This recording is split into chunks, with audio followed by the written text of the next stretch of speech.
ప్రేమ కలిగిన మా ప్రభువు మీకు స్తోత్రం. మీ అపారమైన ప్రేమను బట్టి ఈ యవనస్తులందరినీ ఈ విధంగా మరి గత మాసం 25వ తారీఖున ఏర్పాటు చేశాం.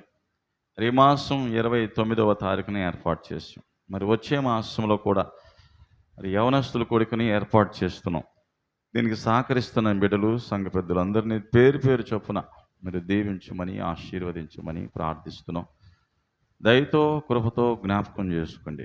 వేయంతలుగా మేలు చేసి మహిమ తెచ్చుకోమని, నీవే దయించి దీవించి కృప చూపించమని, యవనస్తుల కూడికను ఇంక వచ్చిన బిడ్డల కొరకు వందనాలు, రావలసిన బిడ్డలందరి కొరకు నీకు స్తోత్రం. మరి సాకులు చెప్తూ, వంకలు చెప్తూ మరి యవనస్తులు తిరుగుతున్నారు. వారి చెడిపోవటానికి వాళ్ళ తల్లిదండ్రులే కారకులు. వారిని అన్ని చోట్లకి పంపిస్తున్నారు కానీ ఇక్కడికి పంపించలేకపోతున్నారు, వాళ్ళకి చెప్పలేకపోతున్నారు. కారణం అది తల్లిదండ్రుల తప్పు.